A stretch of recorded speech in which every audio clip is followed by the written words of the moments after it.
Welcome to the Shame Out Loud, episode number 265, with Atty Yes. and Alex. I'm right here. Pink has currently got some business with business, so he is preoccupied today. Yes. I may also Well, sound weird because I have a secret, which is that I am a rare jazz musician.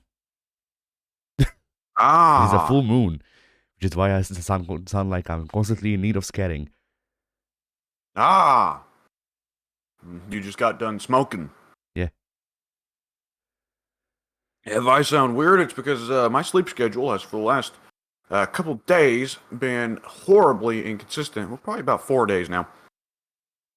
Has been moving in very weird ways, and I have been sleeping at very strange times. Oh yeah, like I my have. I can relate because my sleep schedule switched over from what it used to be to being the same but in Eastern time. I'm not in Eastern time.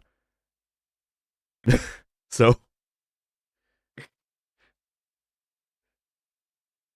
I tell you, the incredible thing though is in the last 12 hours, I've slept 14 hours. I figured out new ways to do these things. It's incredible. you just you enabled fast travel. Yeah. However, I keep getting interrupted by cliff racers. It sucks. Anyways.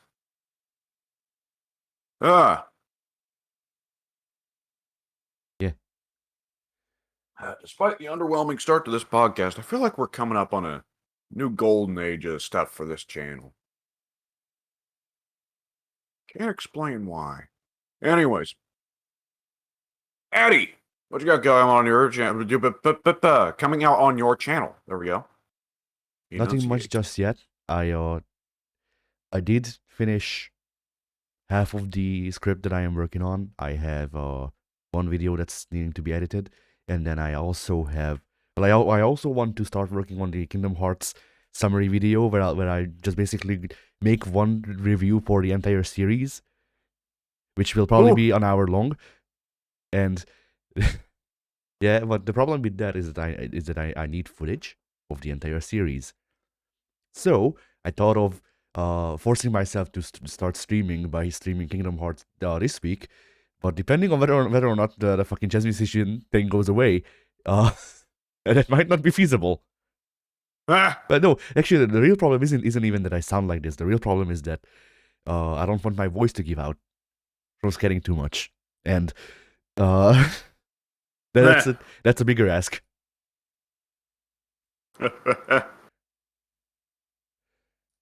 So yeah.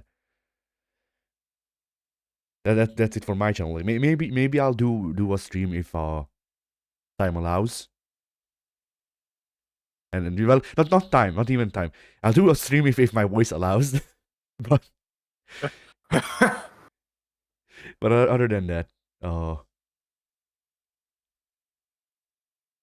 yeah, like stuff still getting worked on. It's just like 2 days ago, I got the hankering to start working on the script, so that's why I wrote like 2/3 of it, the one that I'm working on. And ever since then, I've been like, I'm gonna work on this tomorrow. And every time tomorrow, I open the script up, and I look at the script and the state of it, and I go, I don't know what to add to this, so I just quit.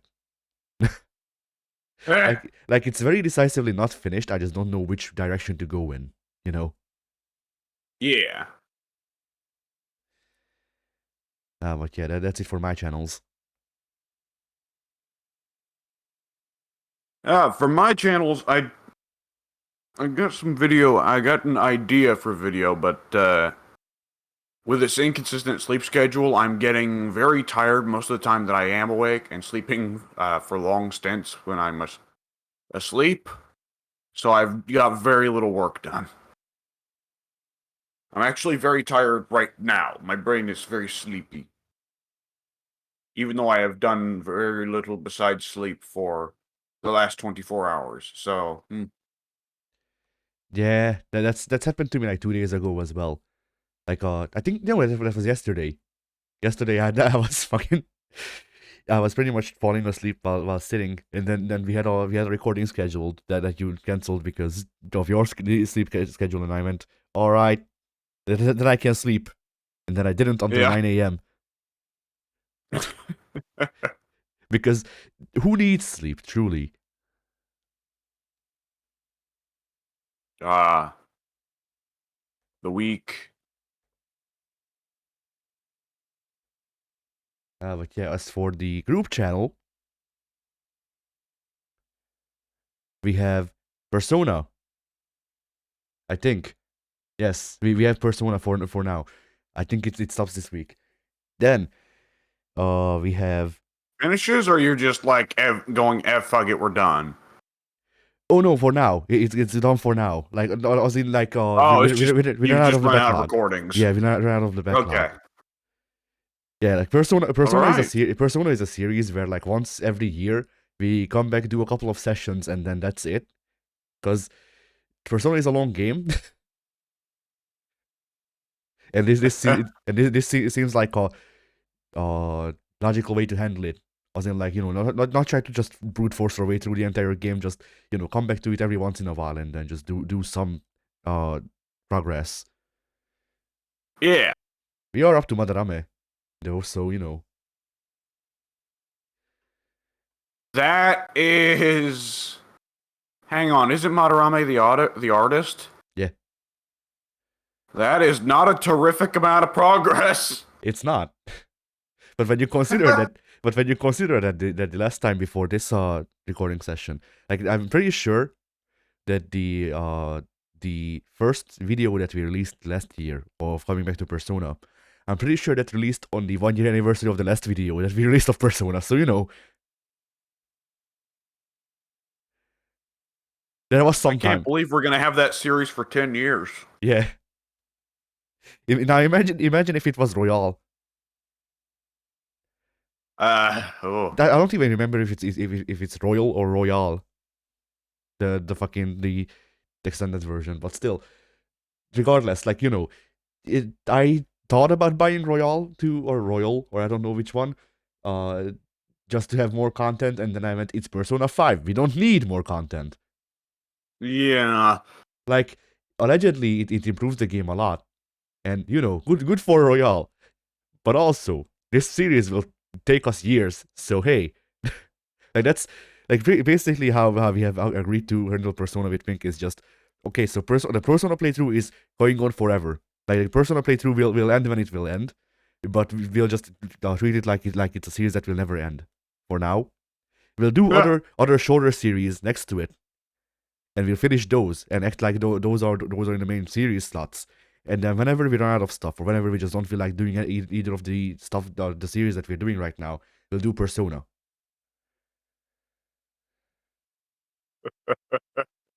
Shit. That seems good for us, for now at least. But yeah, so that. Then on Tuesday, I want to say, we'll have uh Fire Pro, us making our characters, well, or movesets really, but whatever. I'm excited for that one. And it's only that, like, that alone, made for a half an hour video, so I had to cut the matches. Then on Friday, I think there's something. I don't remember what. Give me a sec. Well, if you forgot about it, then it can't be important. And then, hard cut to it being something super important. Yeah. Well, actually, I can open up the channel and look at it. Like, someone who actually knows what they're doing would. Give me a sec. We don't know what we're doing. Yeah.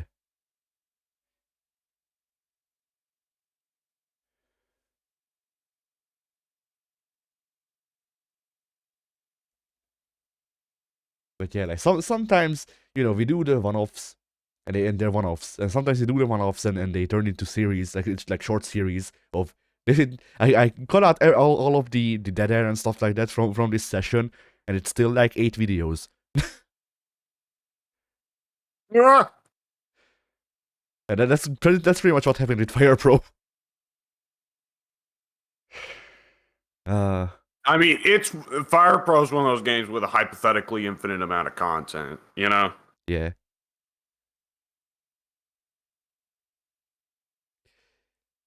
I guess to keep some things tangential related words.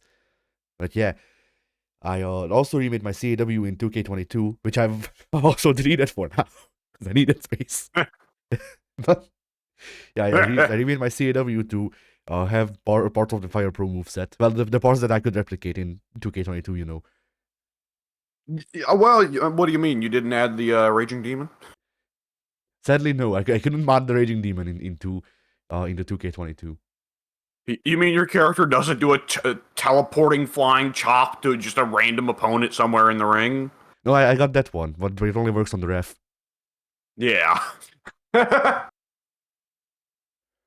Yeah, the last video this week is King of Fighters 15. Yeah.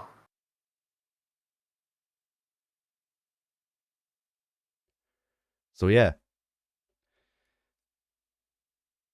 then I guess my week, I don't know.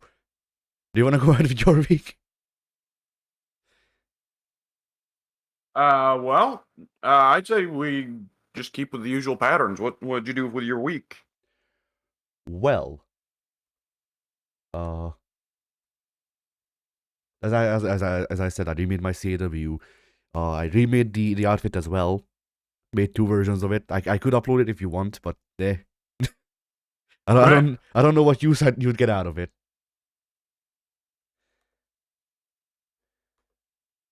I think dicking around with CAWs, the two gay games. I think playing around in universe mode is fun, but I think that one, like we had discovered prior, is harder than it seems. Or, whereas I would say that I generally think Fire Pro is better for CAW. What would be the word? Shits and giggles, I guess. CAW japes. Yeah, like the one thing that I have, or the one reason that I'd have to actually share my CW is because I actually I did something that I haven't done in these games in years, and I actually gave a shit about the customization. As in, like, I don't like the tools that I'm used to are the old ones that they still have in these games. But you know, so like I make stuff work with the in-game like designs and stuff like that. That I've seen other people use the custom stuff for. Which isn't to say that I'm like some fucking CW making genius. But you know, I spent an hour converting AJ Styles' jacket to be two colors and not have any of his logos. So you know, Yeah.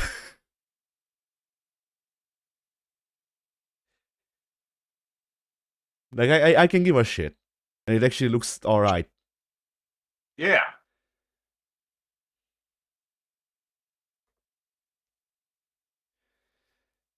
But yeah, like past that, yeah, I don't know.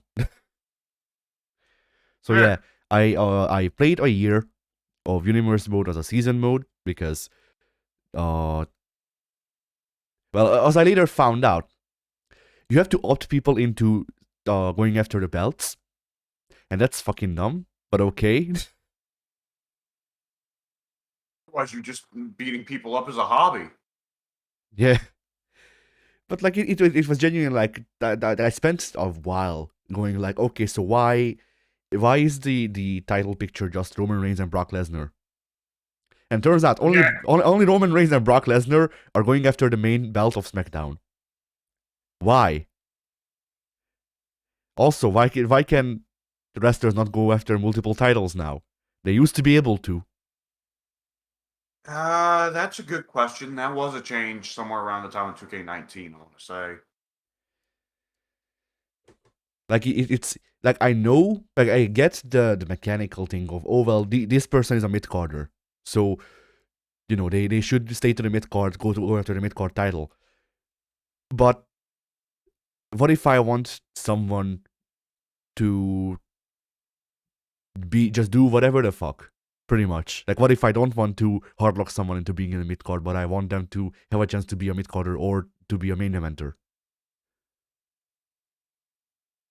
I What if guess I? they kind of figured that if you Yeah. really want someone to step outside their usual lane, you can just manually set up the title match. You know? I guess, but that's like that's fucking with the mechanics to me. Like I don't like setting up my matches in universe mode because if I wanted to do that, I'd play GM mode. You know? What? Yeah, but GM mode in 2K22 is not great. I know. I played a short game of it, and it was certainly in the game. But yeah, uh, what was I going to say? That it also makes this thing where people in tech teams can either go after the tech titles or go after singles titles. They can do both at the same time, despite the fact that there have been multiple times when tech champions were holding singles titles, or at least going after them, while also not breaking up the tech team. It doesn't happen super often now, but yeah, I think they're like, I think a big part of why they did that is because there was a lot of people who got sick of auto resolving for or simulating, I guess it's called in WWE, several months of matches, and they get there and they see that the guy who's going against, let's say Roman for the world title at WrestleMania is Santino, and they go, "Oh, what the fuck?" Or when they simulate up to WrestleMania and the guy who's going against Roman for the world title is Road Warrior Animal, and they're like, What the fuck?" And you want Road Warrior Animal booked strong because he's one of the tag team gods, but you don't want him going against a world champion for a singles belt. But then, like, they could just take the mechanics that they have and just make it work with that. Like, make it so if someone has no belt enabled, then they don't go after any belt. If they have one belt enabled, they only go after that belt, and then you can just stack belts that they go after. So that if I want, That would yeah. that would be nice, but I think that like this shit is so spaghetti coated by now. Didn't they skip 2K20 just so they wouldn't have spaghetti code anymore? Not 2K20, 2K21. I don't think it was to get rid of spaghetti code because I think the spaghetti code is what it's built out of now. Ah,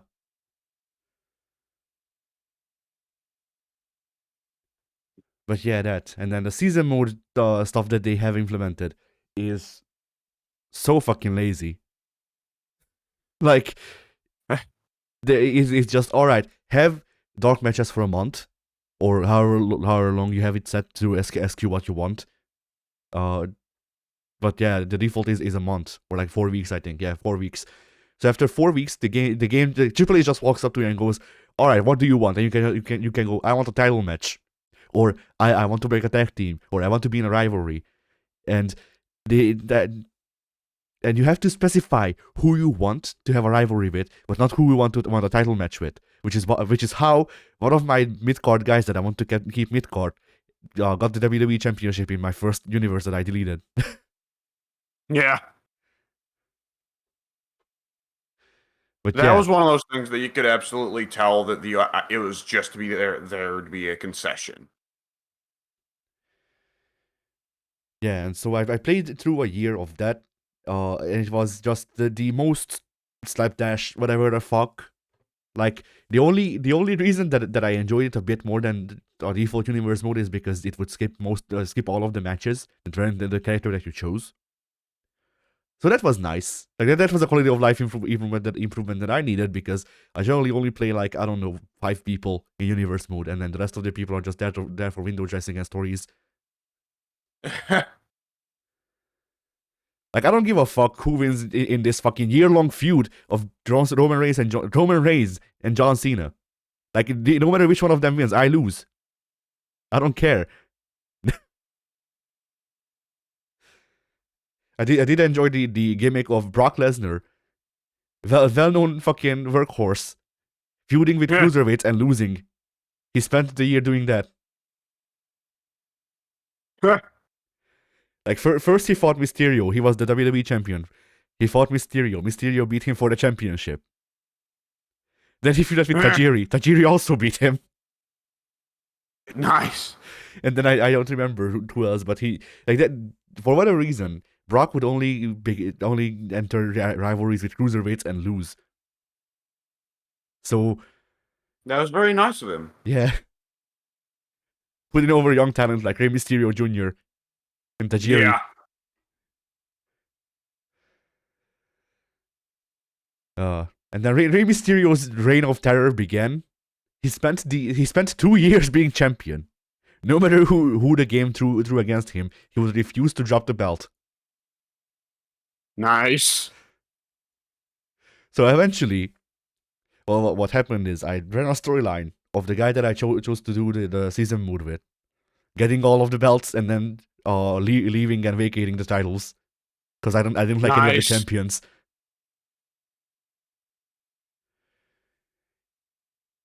And that was a like I liked that, but after that I went, well, okay, so what now? I like it. There's none of the rivalries that were going on really interested me, and the rivalries that I have seen were mostly the same one. Yeah. So I kind of just lost interest in the game because like aside from universe mode, what the fuck am I supposed to do? and in universe mode, I'm getting the one storyline. Like people complain about the whatchamacallit, the promos and how bad they are. I have yet to see a promo in this game. They got rid of promos between 2K19 and 2K22. Okay, good. I was wondering.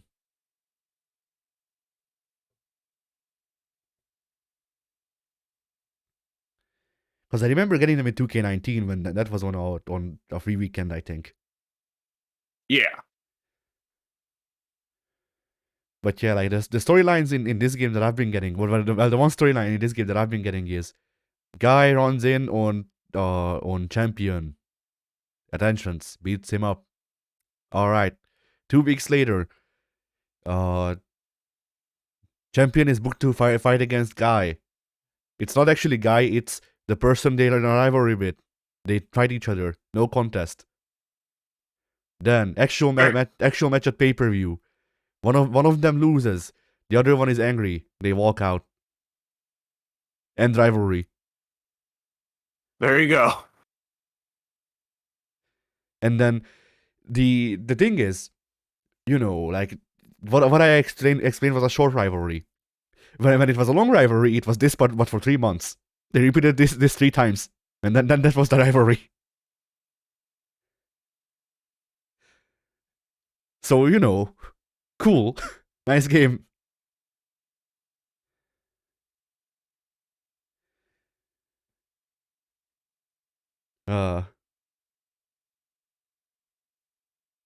So yeah, that's 2K22. Then I did play Dragon Ball Fighter Z. That game is still kind of stinky. It's better than it was in the beta, but not much, not by much. At least not without the DLC characters. Like the base game characters still have that stank of what the game used to be. and like the only character that I've really enjoyed playing with was Android 21, and it might just be because I had that this is the first time that I've played Android 21. Yeah. And I also like how I like her gimmick of being Quan Chi with a power dunk. Because why not? Use Shinnok. She steals one move from each character. Well, it depends on which game we're talking about. Because in MK4 that was Shinnok, and may have still been a Shinnok in MKX. But Quan Chi also had a variation in MKX that stole people's moves like that, if memory serves. No, he didn't. All right, then I'm mixing them up. Then she's Shinnok. Yeah, there you go.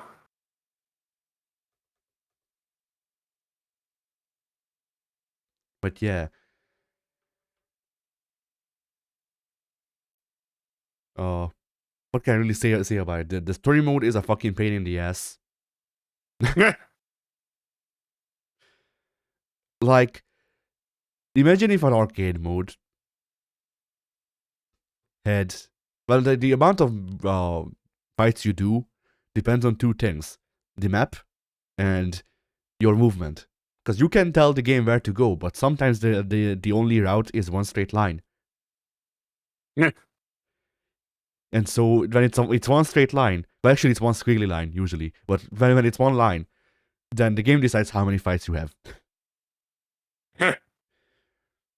But either which way, imagine if a game's story mode was, or whatever, a game's arcade mode was, like somewhere between 3 and 8 fights, but you have to do it, let's see. You have to do it like 10 times for one chapter, and there's 3 chapters, so 30. You have to fight arcade mode 30 times. Nice. And then also randomly some characters just have big region.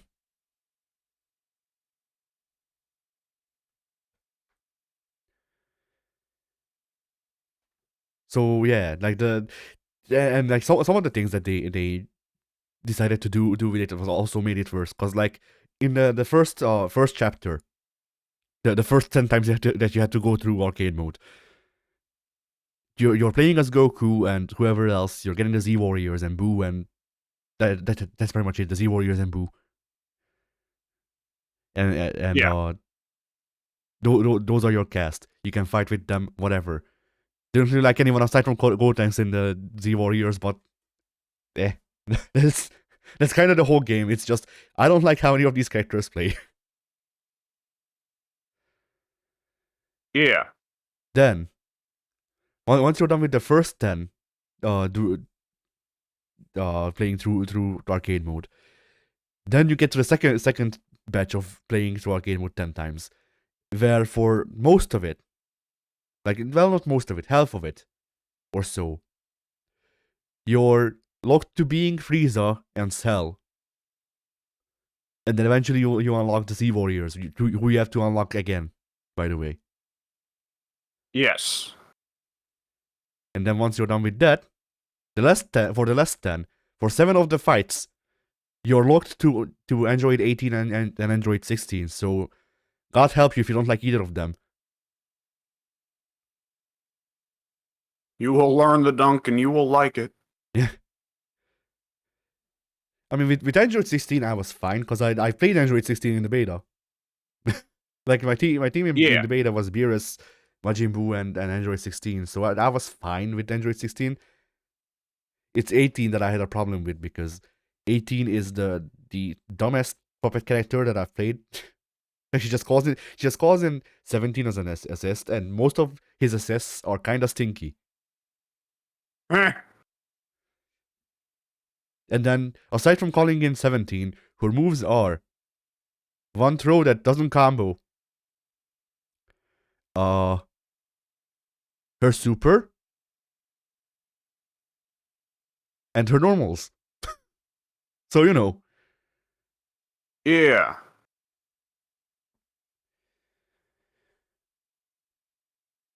And then for the last 3 fights, you get given Android 21. And then even though the game ends with Goku going, oh, I'll just resurrect 21, it's fine. The 21 you get in gameplay is evil 21, which is funny. I think I remember seeing that about the plot. Yeah, that it's like, okay, well, they didn't add good 21 until 3 years after the game's release. And when they did, nobody liked it because good 21 was monstrously OP. Yeah. But yeah, no, that's the thing. Like there's a version of good 21 that you play in the story mode that looks and plays the same as evil 21. Well, not the same. Their eyes is the difference. That's the only difference that I can tell on the model. But she still has the move thief gimmick, and she still fucking eats people in her wind pose, doesn't she? I don't know if she eats people in her wind post, but she might. Also, Toriyama, after several years of having Dragon Ball villains that eat people, just goes for one that's like, fuck it, that's just her gimmick. Yeah, What if Fat Boo forever? yeah. But That guy has a fetish. I mean, look, it happens. Fucking I'm forgetting his name. Shit. The guy who wrote, Tonight, the writer's barely disguised fetish. yeah, Araki. Araki just straight up wrote one of the JoJos to have his fetish, and then admitted to it in the book. Wasn't it a really weird one too? Yes, yes, Araki has a bug bite fetish. Bug bite fetish? Yeah. That's... Huh. Alright then. Yeah. Well, although I do appreciate that when he introduced this to JoJo, the way it's presented is that it's weird. So I appreciate the self awareness, you know. I guess so. I mean, silver lining.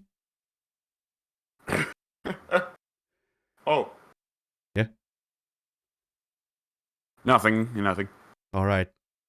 Then I re-downloaded Mortal Kombat 11 because after playing the Dragon Ball Fighter Z, I went, fuck, I want to play I want to play something that's not this. Like, Let me just play another game that was designed for me to hate it. yeah, but I mean for a different reason, because like the problems that I have with Dragon Ball Fighter Z, or I want to say 30% problems that I had with Marvel vs. Capcom, and then 70% the game is designed around auto combos and how they work. Yeah. At least you can cancel the auto combos. I have to give it credit. Yeah.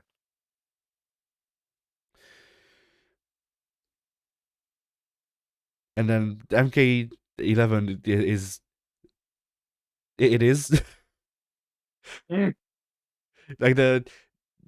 this experience has shown me just how much context matters, though, because putting MK11 up to Dragon Ball Fighter Z, I'm actually enjoying MK11.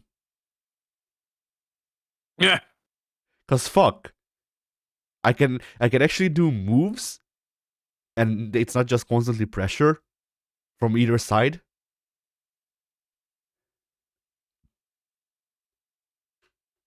That is funny. Like you'd think I'd like that, the amount of pressure and shit like that, but I like varied gameplay. Like I like being able to do combo, and I also like being able to do footsies. Dragon Ball Fighter Z allows me to do one of those. Yeah.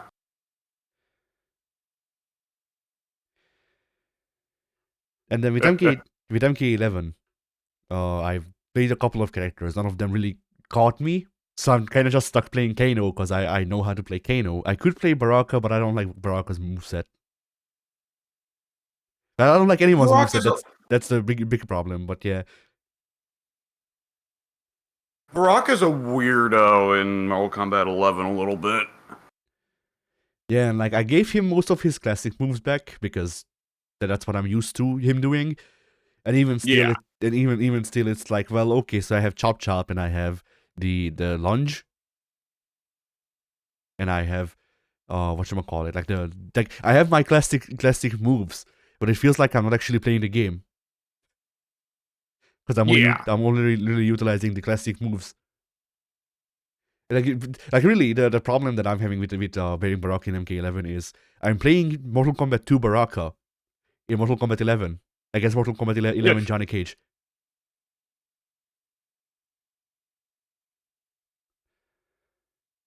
Oh, excuse me. And then with Kano, I looked at his moveset.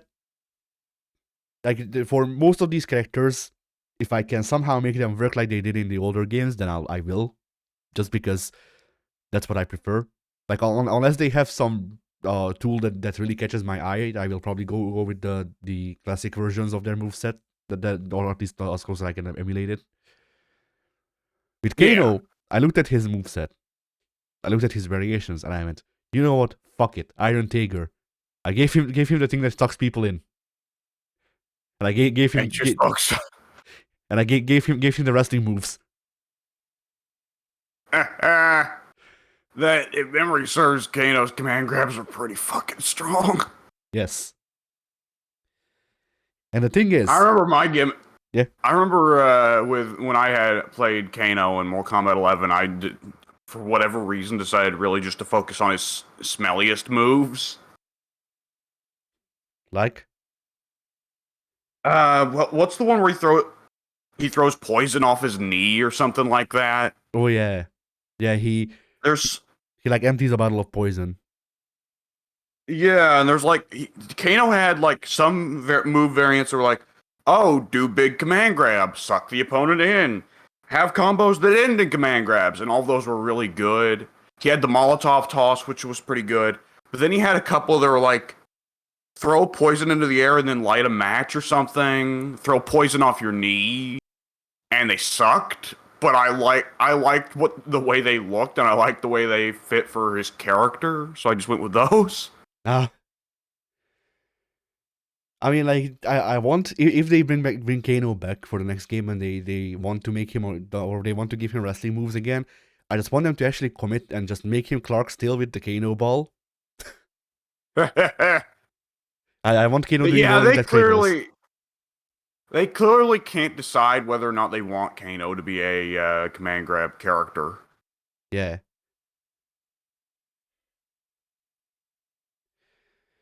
Like, just give him the Argentine backbreaker and the rolling that cradle. Fuck it. Yeah. Ooh, the rolling that cradle, but he's shooting you with the laser at the same time from his eye.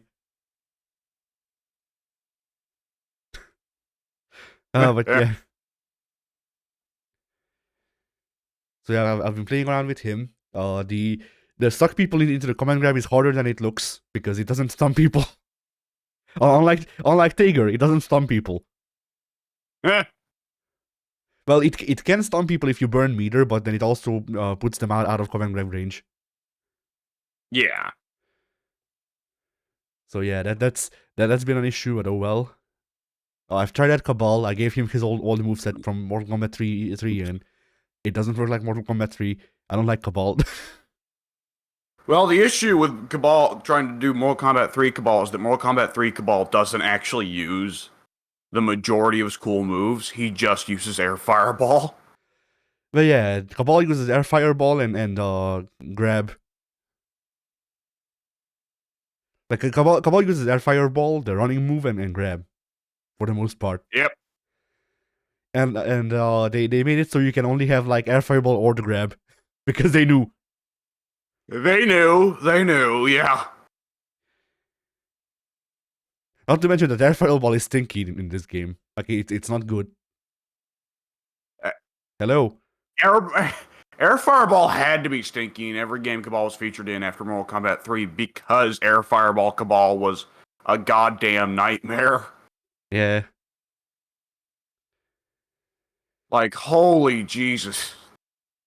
Yeah. And I also Who?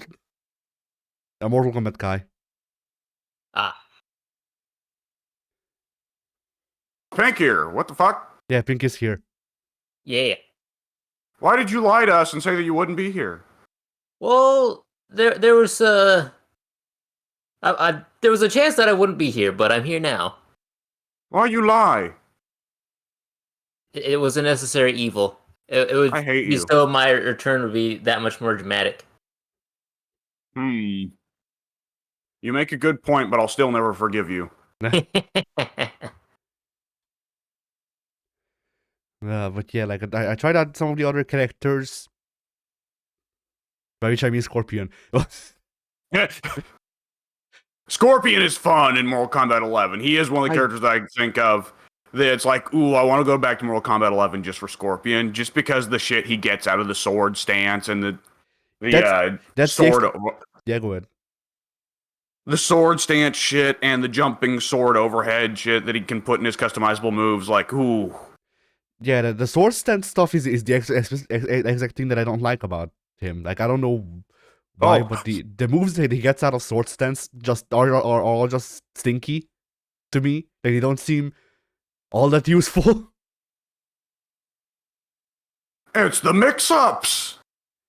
I guess, but like from the Johnny stance, I expected Iaido, or at least some strikes instead of just, all right, this time I will poke your legs with the scabbard. All right, this time I will poke your head with the scabbard. This time I will poke you in the eye. Well, you still get the big slash. But it's not like basically like I expected combo tools out of that, and it just doesn't really have them. Well, for me, like seeing it as a stance, I kind of figure like, okay, this is the mix-up.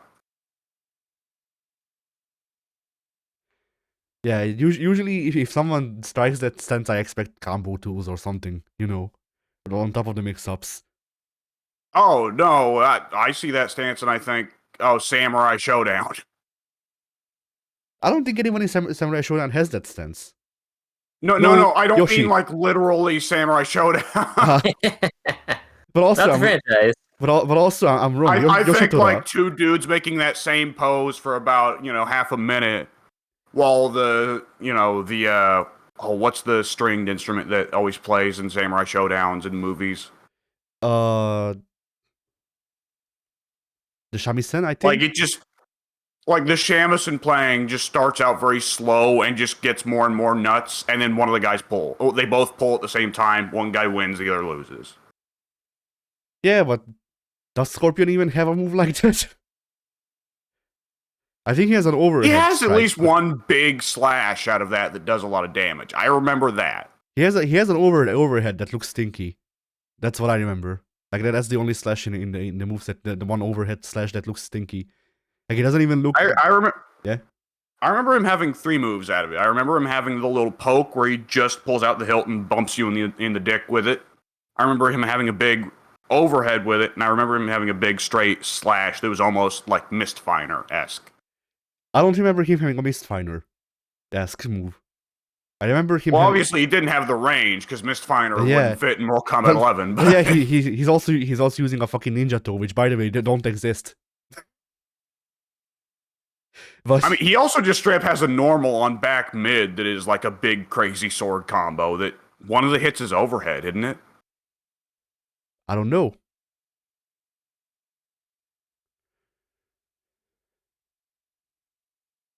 Is Blue Scorpion in Mortal Kombat 11?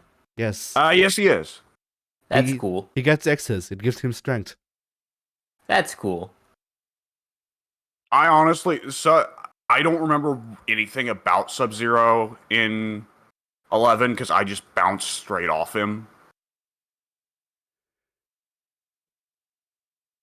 But he's blue. That is true. If you were green, he'd die. Yeah.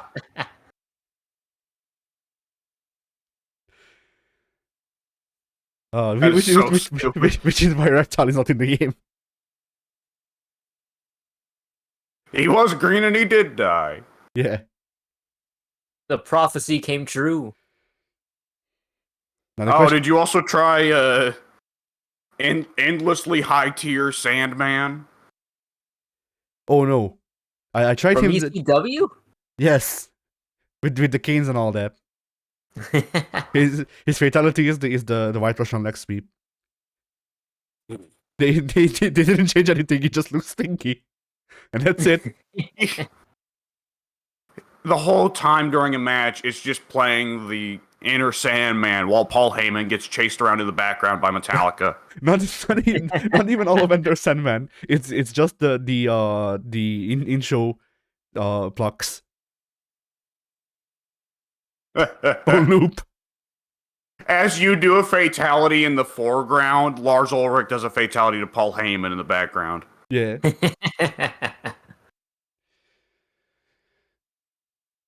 I don't believe they were ever paid royalties whatsoever. Oh, he's not even paid the goddamn wrestlers. I was about to say, like, I don't think Paul Heyman paid royalties for any of the music. In fact, I don't believe Paul Heyman paid This is true. No, like it's absurd. He still owes like all of the ECW legends a shitload of money. Oh, I like how there was that like meetup around the time of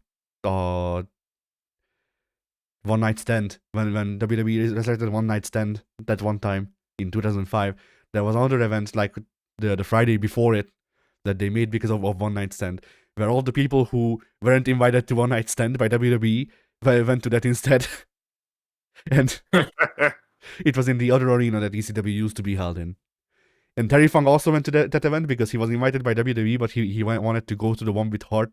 And then in the DVD, he's just like, I should have taken the money. Yeah. I mean, wasn't it also that event where they had like Masato Tanaka versus Mike Awesome again, and Tajiri versus Super Crazy again?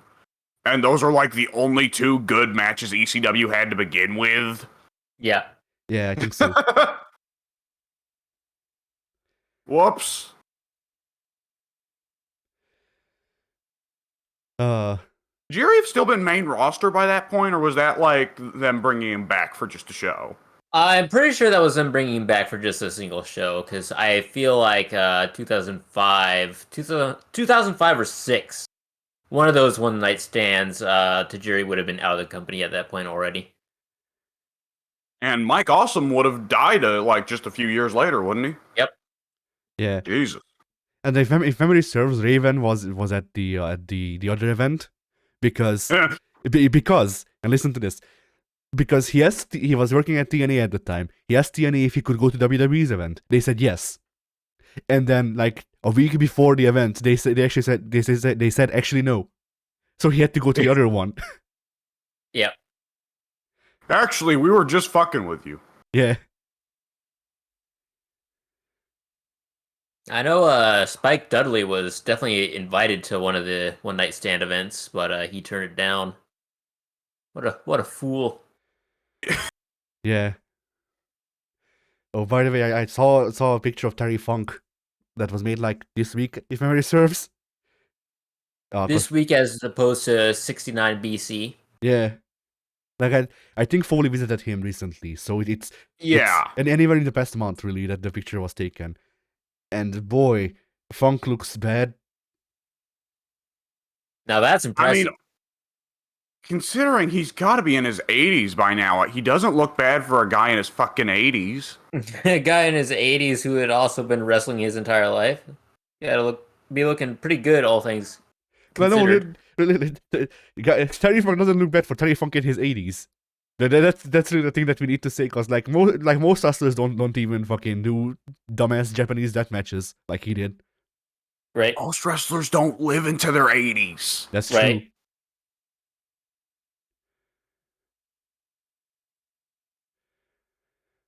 But yeah, like he looks so sad, and apparently either he didn't have dementia or his dementia has been getting better. So it's only a thing so allegedly it's only a thing of like, oh, he forgets to turn the heat off when he's cooking or stuff like that. But he still has people living with him to help, and that's sad. Yeah.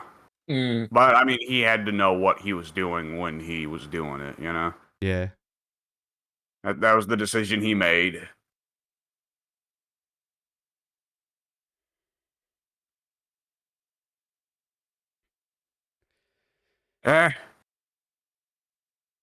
Speaking of which, I don't know what I put it in on. Mortal Kombat. Ah! I like the Wasp lady. She's great, especially in Mortal Kombat 11. I hate her. She kills all of Addy's favorite characters. Not only that, but she's also a fucking wasp. Fuck wasps.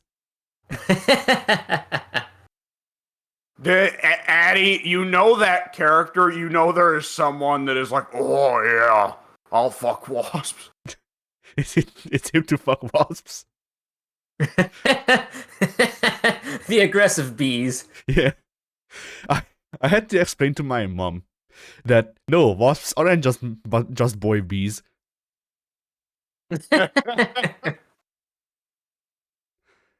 And then she went, "What is their purpose then?" And I just replied, "Evil." Oh man. Come to think of it, you fuck Devora, you get pregnant. Yeah, Huh. it's working off of Uh. seahorse logic.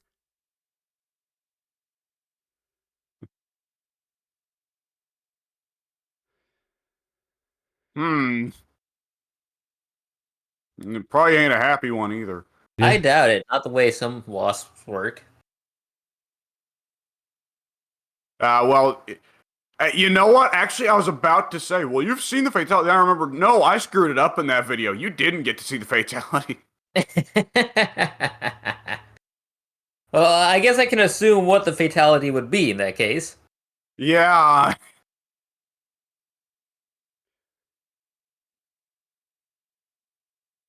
How do you know? You cut out. Addy, you know what I'm talking about. I don't think I've actually fought Devora in this game yet. But have you seen her fatals? No, I avoid that character like the plague because she is. Okay. Man, you're missing out on some good stuff, boyo. And by good I mean nightmarish. Yeah.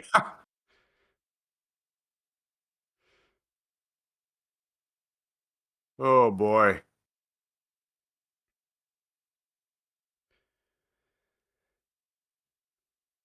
But yeah. So I played that, and then what else did I do? Well, I am currently drawing something.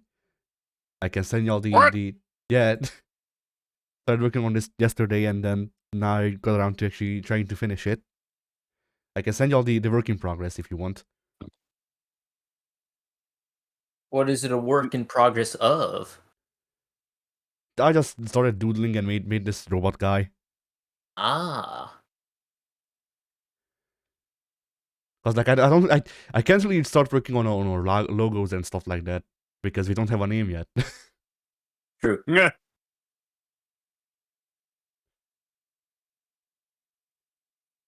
But yeah, I'm working It's on only a matter of helping it. time. Yeah, with that, like I'm gonna look at the suggested names and then see if it's more than 8. If it's more than 8, then we have to be like, all right, just suggest all of the stuff that you want or that you would actually want to be called instead of the joke answers. If I can narrow it down to 8, then I just put out a poll because that speeds things up. Nice. Because there are some obvious joke names there that we can just Yeah. skip. I think we can skip over any of them that's like Idiot Mountain or something like that. Yeah. Regardless of the amount of hearts it gets from Derek and Ted.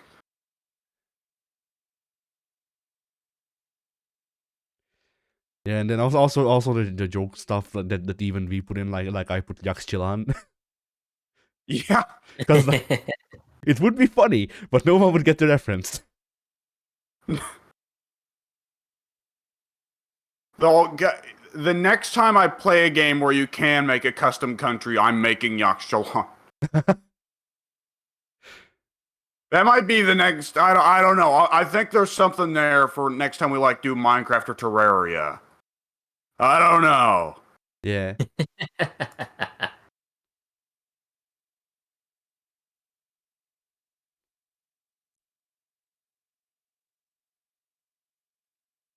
My computer made a noise as if there was a notification that required my attention, but I don't see anything, so I don't know if I should be worried or not. Maybe it's in the text. The voice text.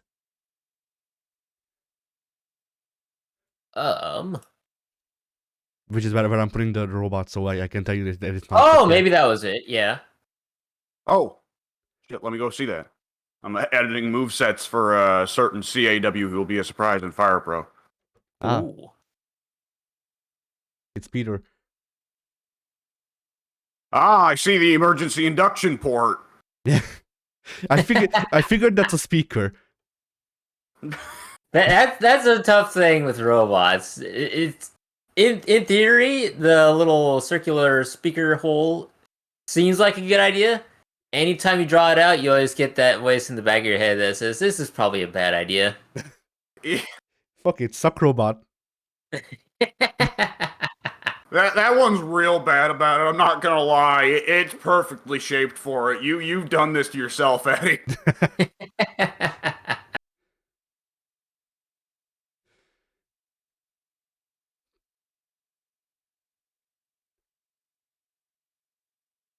You know, I just realized what the problem is.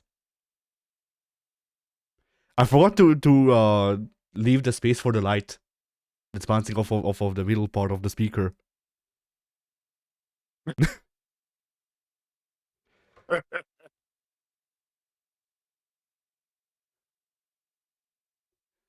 Because you're supposed to play around with the light and shit when you do monochrome stuff. This is true. Inconceivable. You've made this up just to fuck with me. Yes. We're adding rules to the artistry. Yeah. And then what was I gonna say? Like working on this for the past 2 days had been like, man, it would be fun for us to sit down and do another art video together. But then when Yeah.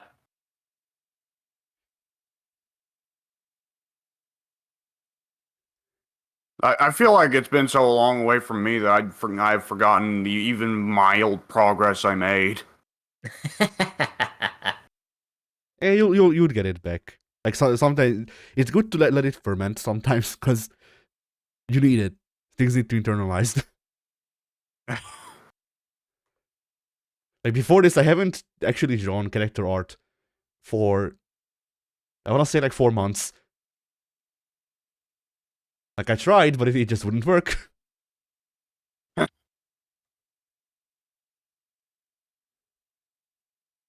So yeah. And then I got a fuck ton of brushes to paint with and stuff like that. So I'll see if I can color it good. The answer is probably no. Yeah. By the way, Pink, did you check if you're eligible for the software? I have not checked on any of my Wacom stuff. All right, No. yeah. They did update the software like 2 days ago, so it looks completely different. Interesting. Not the one I'm using. The Wacom updated their software. Oh. But yeah, I don't think I have mine plugged in right now. So I don't think you need it. yeah, it should update the software that's installed on the computer, but I wasn't sure if it would delay it if the Wacom isn't actively plugged in. I can't tell you because I always have my tablet plugged in. Right. Makes things easier. Mine is either plugged in or it's plugged out at the moment. I can't remember because I used it the other day for something real quick, but yeah, it's not plugged in right now. So we'll figure that out later. But I assume it's gonna update itself because realistically, that's a problem for another day. Yeah, that's a problem for another day. And realistically speaking, since it's the Wacom software is probably the only thing that needs an update on my computer, it probably would have just gone ahead and updated it because it's got nothing better to do in its downtime. I don't know. I think you need to open it up and then it asks you if you want to update it. Well, I'm not going to open it up out of spite now. Yeah. But that's how it's been doing it for me because I have it set to automatically open up on boot just because otherwise I have no means to tell if the drivers are actually working or not. Right. And then like 2 days ago it was like, hey, there's an update to the drivers, and I went okay. And then while it was updating the drivers, it went, hey, I can update my stuff, and I went, all right, I guess. Excellent. Indeed. And then one of the good things, which by the way, like all you need to do to check if you're eligible for this shit is just put the serial number of the tablet into the Wacom stuff. And then make an account, I think, if you don't have it already, which you probably do. Yeah. and then it will tell you on the new stuff. There's just a completely separate tab of like software that I'm eligible for or whatever, something like that. And they just list out all of the stuff that you can download with that came with your tablet. Yeah. So at least there's that, because before this, it used to be that you had to go to their website, and then it would tell you if you're eligible for software. Disgusting. Anything that asks you to go to a website should be frowned upon.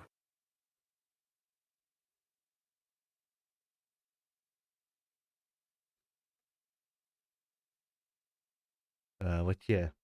Did I do anything else?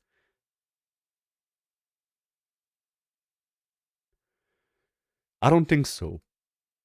So, Pink. Yeah.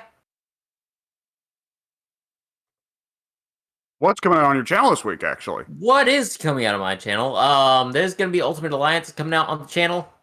That's all I've got in the backlog at the moment, so that should be all that's going to come out that I'm aware of. As for the things I did this week, I don't know. Stuff. The new Chinese leaders came out the other day. Played those. Yeah. They were fun. I liked them a lot. So, can I talk about how Addy must have discreetly, like, I don't know, Addy, I don't know what kind of fucking witchcraft you used, but when you're playing those 2 games of Civ on my computer, Yeah. You just did, like, this, not a soul transfer, but like a skill transfer. You just drained out my ability to play Civ without eating shit. I mean, I also ate shit. Like, you Use the space 2 times. You won both your games. Yes, but I started like 4. But I had to reroll on 2 of them, because what you missed is before I played Abe, I also played, first I tried Eleanor. And got immediately killed by Barbs. Then I went, okay, I'll get ready for Barbs. Went with Caesar. And then Horse Barbs. And that's when that's when I went, fuck it, I guess I'll be Abe. So I, over the past week or 2, tried 4 times to start Pericles games. And every time I either got stuck between 2 other civs and didn't get any city-states, or kept losing cities to Barbs, or just got such a monumentally slow start that I was like, oh fuck this. Just got terrible terrain. And then when the Chinese civs released, I decided, okay, let's rock up with, Qin Shi Huangdi's new variant, the aggressive unifier variant, because it sounded fun to be able to trade units for Barbs. Yeah. And, Pink, I did want to ask you real quick, because it doesn't ask me to pick which Barb unit I trade my unit for, do you just get all Barbs in the immediate vicinity? Yes, every Barb within a single tile of that unit. So if you had... Oh, I wish I had known that. That would probably make Qin Shi Huangdi way stronger. Yeah, you can just throw a warrior at the Barbs, let them surround him, and hopefully not kill him immediately. And then on the next turn, convert them all, and you've got a small army. That seems super strong. Okay, yeah. I was just immediately trading warriors for spearmen. Yeah, that would be a little less strong.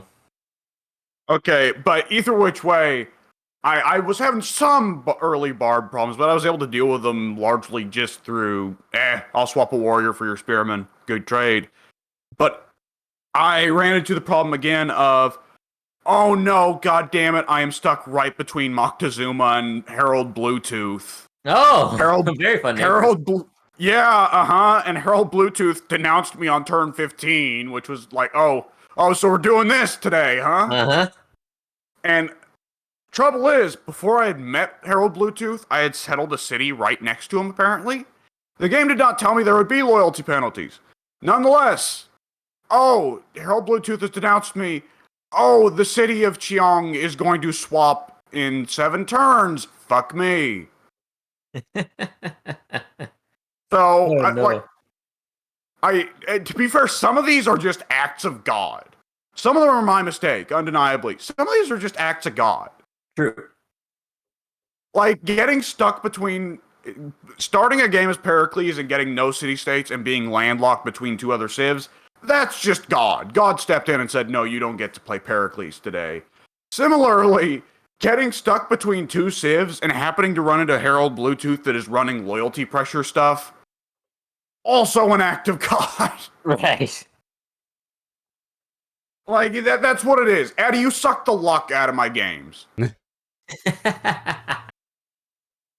Like, when you picked Abraham Lincoln, you did not know it, but you were making an agreement. Okay, we're going to trade out the luck for Alex's next, like, I've not got bad starts like that ever.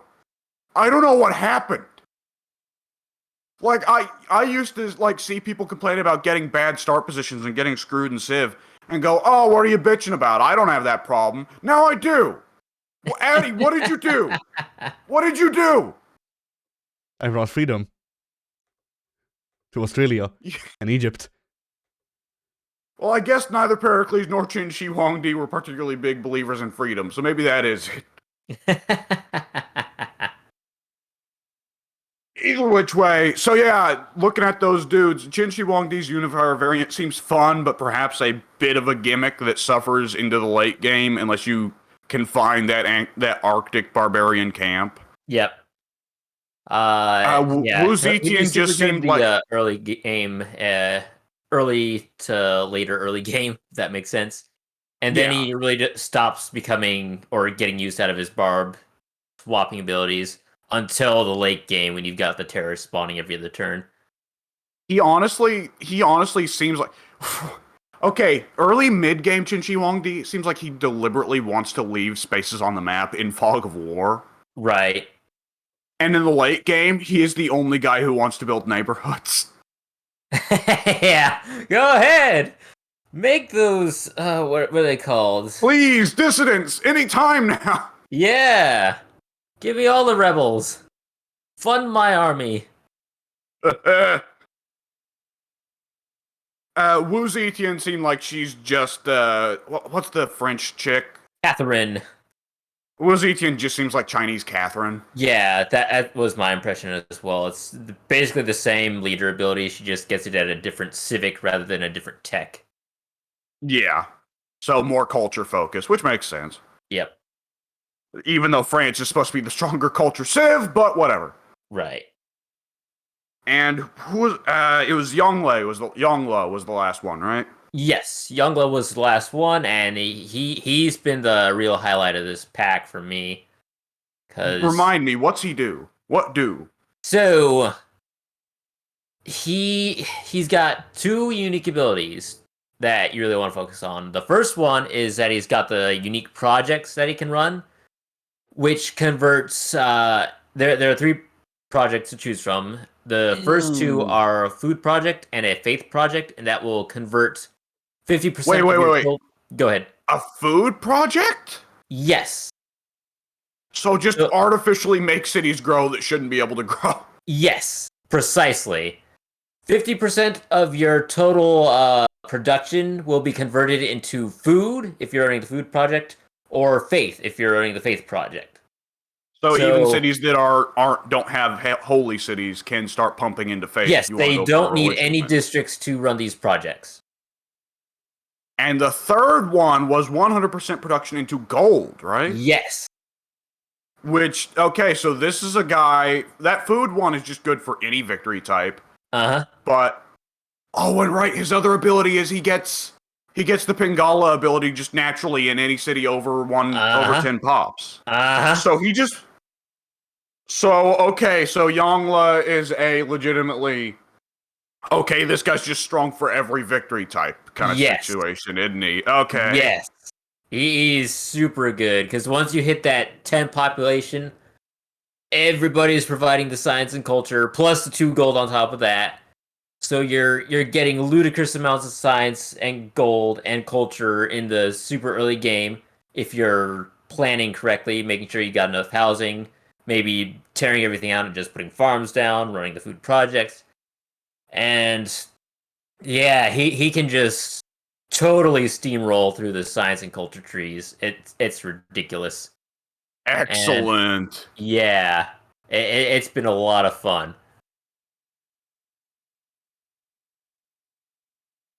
All right. Um, let's see. I did not spend any time with Unifier Shin because that one interested me the least. I did try out Uze Shan because I like the spies a lot. So it's underwhelming to have basically a reskinned Catherine, but also at the same time, Catherine's the only one that gets any spy bonuses. So it was fun to have another new civilization to choose from that has that similar ability. She Yeah. she doesn't get the free excess diplomatic visibility like Catherine does, so she's a bit weaker in that regard, definitely. Yeah. But it's fine for what it is, and she actually seems like she'd be a fairly good culture focus civ. Science and culture are really the two you want to focus with on her. The faith game is kind of redundant, in my opinion, and Yeah, there's not much alignment between faith and spies. yep, and uh, diplomatic diplomatic is just not a very good victory type at all. But it's a bit more feasible with Wuze Shan because she can get those spies earlier, so she can fabricate scandals earlier, so you can get a Yeah. lot more suzerainty a lot quicker. But overall, definitely not one of the better civs to increase your envoys or decrease others super early on. Because Yeah. as I've mentioned before, I just think Rough Rider Teddy and Tamar of Georgia do it a lot better. And Pericles especially, Pericles and Oh God. Gorgo, they get those free envoys with every what is it called? Acropolis. Every Acropolis they build, they get an envoy. So that's It'd be super nice good. if I could do that. Yeah. Boy, the fourth time I played Pericles and got something like that, I was just thinking like, fuck, should I just switch to Gorgo? It probably would have been a better idea, honestly. Yeah. Yeah, I had a terrible start. So when I was trying to play Youngblood, though, I mentioned on the Discord where I spawned like 4 separate times in desert biomes, like complete desert. There was no oasis, there was no grasslands. There was just desert and desert hills. It's like, what is this start? I'm supposed to be focusing on food, but I can't. And I can't even focus on my food project because there's no production out here. It's just barren tiles. I'd get Yeah. like 2 food, 1 production in my city center, and then maybe a production from a desert hill tile, and that's it. That's it. I had to re-roll like 5 times, and on the 5th time, I spawned out in tundra, and I was like, okay, in theory, this is still better than the desert, but in practice, I don't want to play this. So my 6th re-roll finally got a decent start, so I actually went ahead and rolled with that game, and it turned out a lot better. It was a coastal city start, so it wasn't great, but it was a lot better than desert and tundra, so I took it.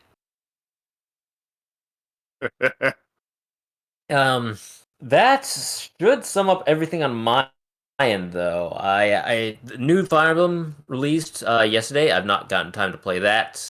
Um, there was something else that I knew happened and I was going to talk about, but I've forgotten. I've only made a little bit more headway through Mass Effect. I've done like one other side quest, and that was it. So I haven't played a lot of that, and haven't really touched anything else in a while because I've been busy with work-related stuff. Uh, so yeah, that should sum up my week of what I've done and what all is coming on the channel. So back to business with whoever I barged in on. I think Addy reached the end of his week, didn't you, Addy? Yeah. All right. Let's see. For my week, Pink, you weren't here for this, but a lot of my week has gone to my sleep schedule being out of whack. Uh, Fun. I fit 14 hours of sleep into the last 12 hours. Scientists need to start sticking meters to me and figuring me out. Putting that aside, I finished God of War Ragnarok. Now, why'd you go and do a silly thing like that? Oh, because I had to. Fair enough. I required it. So how was it? I 100%ed it. I platinumed it. Ah, Why'd you do a silly thing like that? So, Addy, shut up, Pink. Addy, you said you've already seen the plot of God of War Ragnarok, right? no, but you can spoil me. I can't. I'm not. I probably won't be playing this game for years. If I Does care, I'll everyone just die watch at the end, or did they lie? You know, stuff goes in directions. Ah. There was a conscious attempt to simultaneously be the God of War 3, but also not be the God of War 3 to the Norse pantheon. Aha. There's a lot of stuff that is promised in God of War 4 thematically that is very much followed up on in Ragnarok. The thing I will say, just as the one negative to get it out of the way, there is a definite point in the game where you can tell COVID kicked in. Oops. There is a definite point in the game where you can tell the decision was made of COVID has caused such issues here that we can make the Norse games a trilogy. You can tell there is a definite point where the plan went from Norse trilogy to Norse duology. Mm-hmm. The game, on the upside, God of War Ragnarok is 2 games in 1. There is legitimately double the content in Ragnarok from God of War 4. It is legitimately insane. Because, Addy, you played God of War 4, and there were some realms that had, crap loads of content. You could go back to Midgard, you could go back to Alfheim, and there would be plenty of stuff to do there. Yeah. At the same time, there was Muspelheim, which was just funny combat challenges, which were generally pretty cool. And I've talked about it. Muspelheim is more or less the same in Ragnarok, but just a little bit lamer. And Niflheim, let me tell you, much less of a pain in the ass in Ragnarok. You remember Niflheim, Addy? Is that the one with the flying elves? No, that's Alfheim. Ah, Niflheim is the one that had the little shitty roguelike mode. oh yeah. Yeah, I think I went there. Yeah. Went there once. It was explained that it's a roguelike, and I left. Yeah, Niflheim was sadly a necessity to 100% in God of War 4. It was a pain in the ass. The developers recognized it. So that is just gone. Nice. Niflheim really only has 2 or 3 things you can do. And they're all pretty fun because they're very quick and concise and straight to the point. And they don't waste your time with endless wandering through a maze and constantly taking damage and being like, don't you want to gather more loot? No, I don't. Anyways, there are a bunch more realms that you can roam around and explore stuff and have fun. There's more dialogue, which is just great because the dialogue is really the strong point of the Norse God of War games. It's one of the funniest things is it is a very nice improvement just having Mimir for the whole game. Yeah. Because when you go back and play God of War 4, the opening stretch of the game, about the first 50 to 60% of the game, Mimir isn't there, right? Yeah. And you have to remind yourself of that every time you play through. It's like, oh, yeah, no Mimir. Boy, things are just kind of quiet. A lot of the conversations are just Atreus being like, Father, here's this cool thing about Norse mythology. And Kratos going, I do not care, boy. Paddle harder. So, Ragnarok, you immediately get Mimir. That's nice. And like I said, Kratos has already been through God of War 4 and Ragnarok, and the character development stuck. So this is a very different Kratos. And the longer the game goes on, the more different this Kratos gets. And Atreus gets through his shit kid arc pretty fast. He goes hard on the shit kid arc for a minute, but he gets over it, and he is very penitent and went, well, I fucked up. which is all very nice. And there's a lot of characters that you take for being joke characters in God of War 4 that have very serious character arcs in Ragnarok. And there are a lot of character interactions that go down and character arcs that go down in a way that you would not have predicted, but nonetheless make sense. And it's all very nice. But like I said, there is very definitely a point in the game where you can tell COVID kicked in and they said, we can't reasonably do a Norse trilogy and get the thing done in under, 15 years. Yeah. Let's just wrap it with this one. And it does result in the moment of Ragnarok itself being kind of underwhelming. Because you kind of expected Ragnarok to be the God of War 3, right? Yeah. And I know neither of you guys have played through the Greek God of War games, right? I did. Well, okay. I I want to say, half of God of War 1 on PS2 before my copy got disappeared by my sister. And then I played through all of 3. Okay. So God of War 3, then, is crazy from beginning to end. Yes. Like, that is just nonstop god killage. That is just nonstop blowing the fuck out of Olympus. From beginning to end, Kratos is just killing the hell out of things in that game. Yeah, I mean, it starts with the giants. Yeah, well, you start the game by killing Poseidon, who is yeah. not a minor god. And Ragnarok, you were kind of expecting to be the same, and in a lot of ways it is similar. A lot of ways it's different. And I won't go beyond that. I am very pleased. Sadly, because they were kind of rushing through it, there are a lot of Norse characters that sadly just get skipped over or just get mentions in passing. And that is a bit sad. At the same time, there are some characters that get a lot of focus that you were not expecting to get even barely mentioned. Yeah, I'm figuring they skipped Uller, considering all we know is, he likes extreme sports. Uller, I think gets mentioned at one point in passing as, Uller's a cool dude. He's way cooler than most of the other Aesir, so he doesn't hang out on Asgard, because Asgard is the place where the douchebag gods hang out. Funny. Like, at some point, Uller just went, you know what, fuck these dudes, and went off somewhere else in the Nine Realms. I mean, that makes sense, though. Like, the shields are called Uller's boat, so...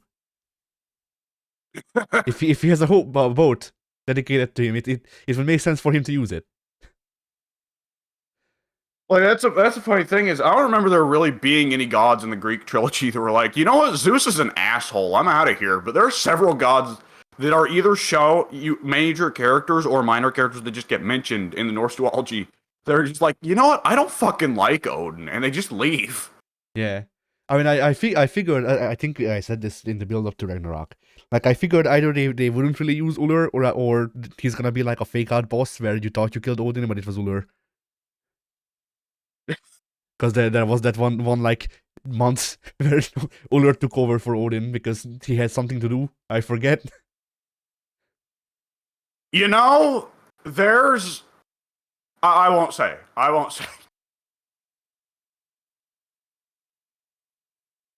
Oh, man. I will say this is also... those moments in a video game where you think the game's about done, and then the game just opens up this massive whole system, or this massive stretch of the map, and you just go, what the fuck? Yeah. Ragnarok has, off the top of my head, 2 big moments I can point to. One of them I can't say because it's a spoiler, but there is a point in the game where you are for certain this realm is done, and the game's just like, oh, hey, look, go follow that dog. And then you follow the dog, and the map for that realm just doubles in size. And you just go, oh, God. Maybe I shouldn't have followed Fenrir. Huh. Oh, no, you'll like... Addy, if you ever do get around to playing God of War Ragnarok, Fenrir is one of the more fun parts of the game. Fun. I mean, I was watching Anyway. someone. I mean, I was watching someone play through it because I'll probably enjoy it more if it's just a fucking movie. But my problem with that playthrough, I'll need to find another one. My problem with that playthrough was the person playing it would stop every like 20 minutes to be like, look at the graphics, look at how good the graphics are, and like, all right, it looks like God of War 4. Cool. Yeah. Man, shout out to the fact that the lighting in different realms can either make Kratos look like he's still pretty young, he's just got a beard, and then there are other realms where the lighting makes Kratos look ancient.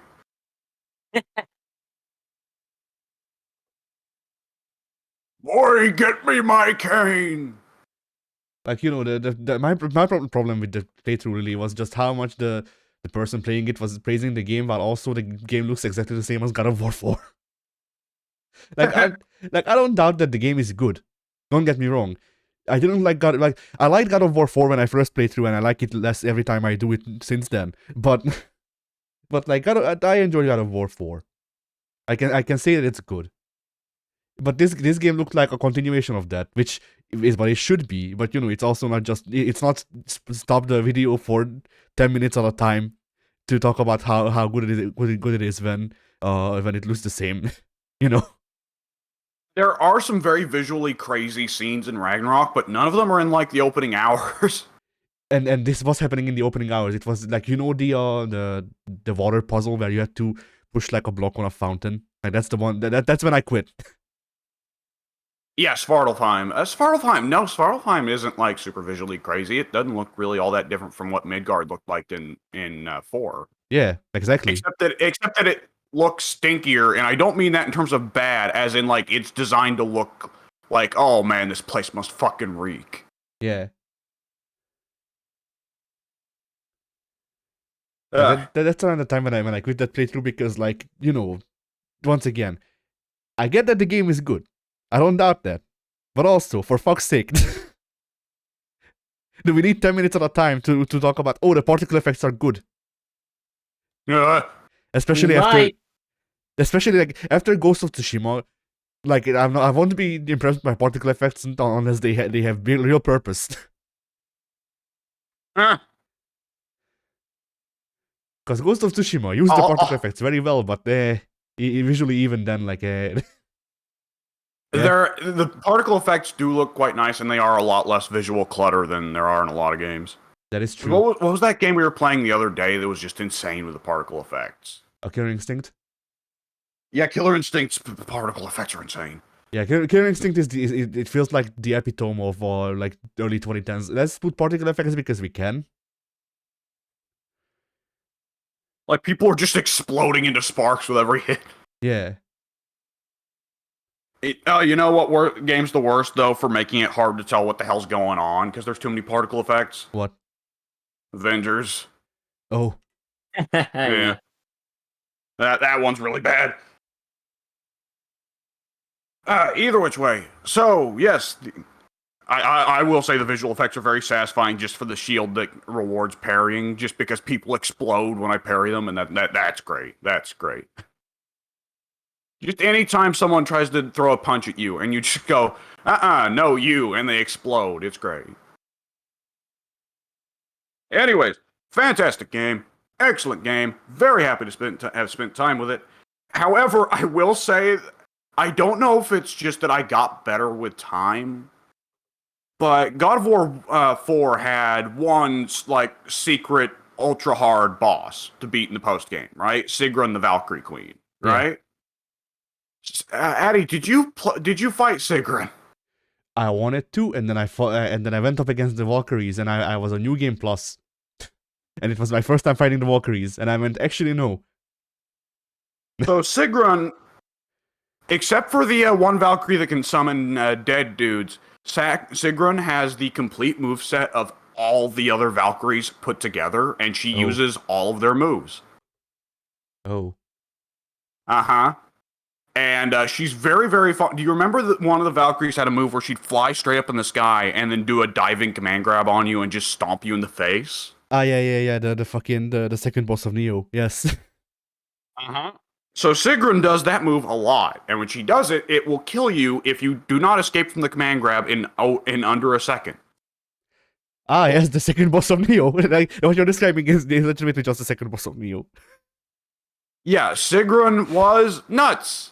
Yeah. One of the most difficult boss fights I've ever faced in any game. And I don't know, but the secret bosses in God of War Ragnarok just didn't feel nearly as hard for me. And some people like have said like, oh, ooh, nah, it's just she's too crazy. And it's like, I really? Like, there's one in particular of the secret bosses that's just kind of a joke. Oh man. Anyways, though, still a fantastic game. You know what? There's certain things going in from God of War 4, I will go ahead and say, where you could tell it was just a one moment from God of War 4, but it was very satisfying. And with Ragnarok, they're like, okay, let's do this again, but even bigger.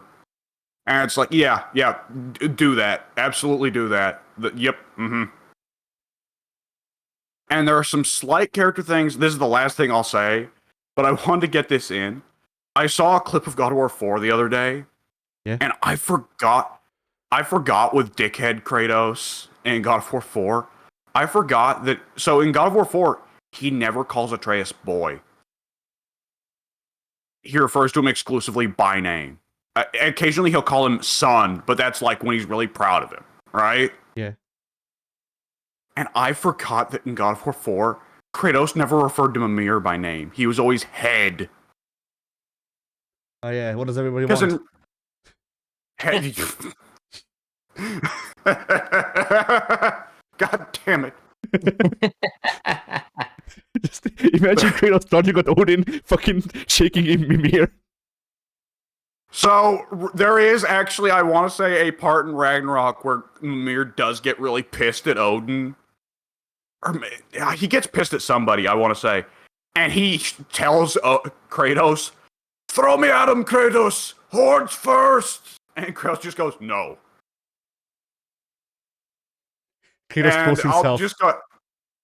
I'll just go ahead and throw this in, because there's a good chance that even if you do play the game you'll forget it. One of the post-game unlockables in God of War Ragnarok, one of the post-game Easter eggs, is you do get sold a relic where Kratos weaponizes Mimir. Nice.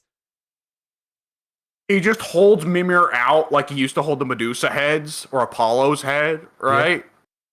Or not Apollo, who's the god of the sun in Greek mythology? Pink. Sol. No, not Sol. It's Helios. Helios, yes. After he kills Helios and takes his head in God of War 3, he can use it as a weapon. He can do it with Mimir in Ragnarok in the post-game. And Mimir shoots a Bifrost laser out of his face. Nice. And every time you do it, because Mimir, you know, the Medusa and Helios were both dead by the time that you use their heads as weapons. Mimir is still alive. He's just a head. So every time you do that move, Mimir just starts going, this hurts so fucking bad. Nice. But it's super good, so you use it all the time. Yeah. Yeah, just a grand old time. A very nice mixture of grim seriousness, character development, funny japes, the gooferys, cool moments, badassery, and making characters actually develop and make mature and adult and reasonable choices. Addy, you'll know this as a Super Best Friends fan. God of War Ragnarok is one of the games where just talk is at its most powerful. Like, just talk solves some conflicts that you were not expecting to be solved with just talk. Yeah. Yeah, great game. Great game. Other than that, a lot of the things I could think of that I've really been up to. Oh, the only thing I could think of left that I've done this week that wasn't with you guys already or going up on a YouTube channel already, is I watched the first episode of The Last of Us on HBO. What a sellout. Inconceivable. You know, here's the thing. And Addy, I suspect, will be unopinionated on this. And Pink, I don't know if you'll range from unopinionated to Alex, we can't be friends anymore. But I played through The Last of Us like a year after release, and I really enjoyed it. So, at the same time, though, I have to acknowledge that a lot of my enjoyment of The Last of Us Part 1 came from the fact that it came at a time where survival horror was just about dead as a genre. So I was just like, I'll take anything, pal. Yeah, Right. I liked The Last of Us when it came out, or I liked it when I watched Noah play through it, I want to say, when it came out. And then I rewatched that playthrough, and I went, you know what, actually, no, this game stinks. Because like the most thing, because the thing with the story is that it's fine for a zombie fiction, but it's the most generic shit. And then it absolutely is a generic zombie story that people treat as innovative just because it's the first time it's been told in a video game. Yeah, and then now that I've played through, or now that I've played the game, a bit of it, I can tell you, yes, The Last of Us is the most generic shit. it's the bargain bin survival horror with zombies. I hate zombies. I'm fucking sick of them. I don't think I will ever not cease being sick of zombies now. The strength of Last of Us 1's story is the acting. Yeah. Like, Troy Baker and Ashley Johnson do all the hard work for that game. Yeah, that I cannot concede. And the thing I will say for the Last of Us TV show is, yeah, Pedro Pascal, still awesome. Still happy to see him in anything. I have to get, like, Pedro Pascal as Joel is probably the closest video game portrayal I have seen yet in acting. And Pedro Pascal said in an interview, yeah, HBO asked me not to play the game so it wouldn't taint my perspective and so I'd have a different take on Joel. I ignored that and played the game anyways. Nice. Which it immediately won me points. And boy, yeah, you can tell that he did you can tell that both him and Ellie's actresses actually did play the game because they are doing perfect imitations of the character. Nice. I have to appreciate that, yeah. Pedro Pascal's Troy Baker impression is down perfectly. He sounds just like him. Nice. They did make well, it's I want to say that they've made changes, but at the same time I can't really say they did. Cuz there are some things that get expanded. A considerable part of the first episode of Last of Us is actually devoted to Sarah's day-to-day routine before shit goes down. Because The Last of Us, the game, starts with Sarah giving Joel his watch as a birthday present. Yeah. The show starts with, of all things, a 60s it starts with just a 3-minute 1960s TV show news interview where a guy goes, "Man, wouldn't it be crazy if mushrooms got angry?" And everyone else goes, "Whoa, dude." And I guess they threw that scene in just because people would get confused and frustrated by oh, but where'd the zombies come from? Yeah. But from that point forward, for a little bit, it's Sarah's day routine of getting the watch and the whole thing, and then we hit the actual game.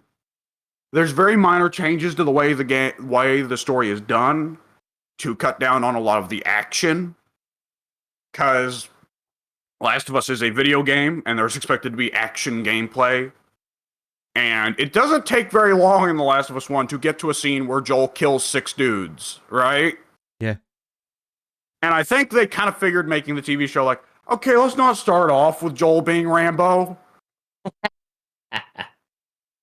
So there's very little violence in the first episode of Last of Us, which is a bit weird. But it does seem they are going along with the obvious scheme of, okay, The Last of Us game was built almost in an episodic format, right? Where they visit 10 different cities in America. So each of the 10 episodes in the TV show are going to be each of the cities they visited. Yeah. So episode 1 is not only the prologue of the pre-apocalypse, but it's also the opening stretch of Boston. And the episode ends with them running out of Boston. What'd you say, soon? Soon? Soon? I was thinking of soon because I said Boston. I was sitting there thinking oh, this must be funny for soon now that he actually lives in Boston. And so I just immediately was that was a Freudian slip there of my brain speaking oh, yes, soon. I need to ask him about what it's like to play games that have Boston now. But yeah, they Joel Anyways, throw the yeah, child. did Joel what? Throw the child. Wait, what do you mean? Oh, you didn't see the best of. I see. During my playthrough of the game, while Joel is there talking to the army person with Sarah in his arms, I'm just continuously yelling at him to throw the child. And the Oh, army I guy. see. He does kind of throw her after getting shot. Well, He after does getting kind of throw shot. Sarah. After getting shot, but if he would have thrown Sarah at the guy, then Sarah might have lived. Oh, so Sarah does a crossbody to the soldier? Yeah. I do remember that. Now that you mention it, I do remember you saying that. Yes, actually. Because I remember making the same joke there of having Sarah do a crossbody to the soldier.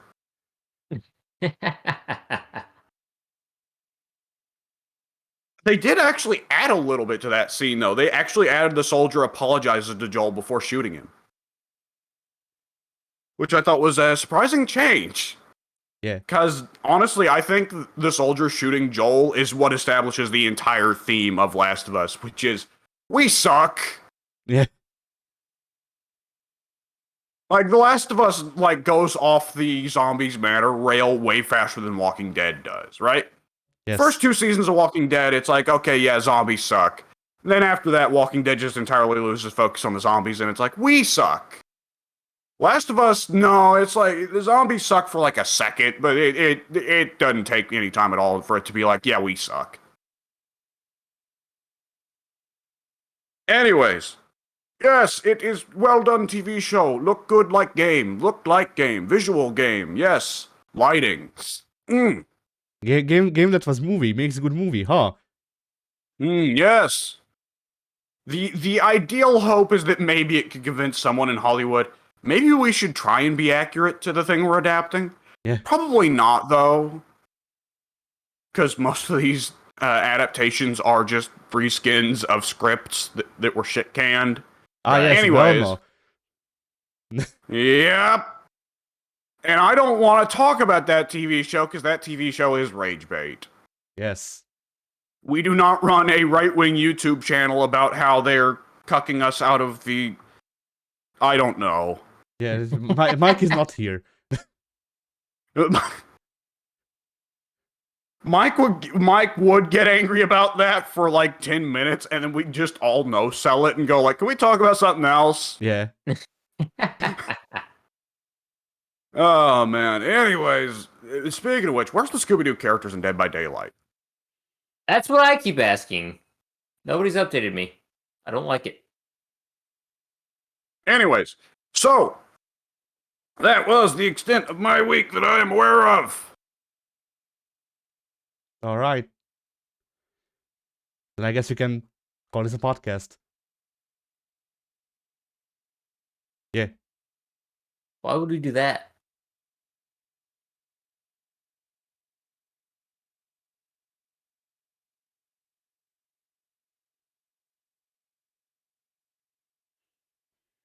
Bye.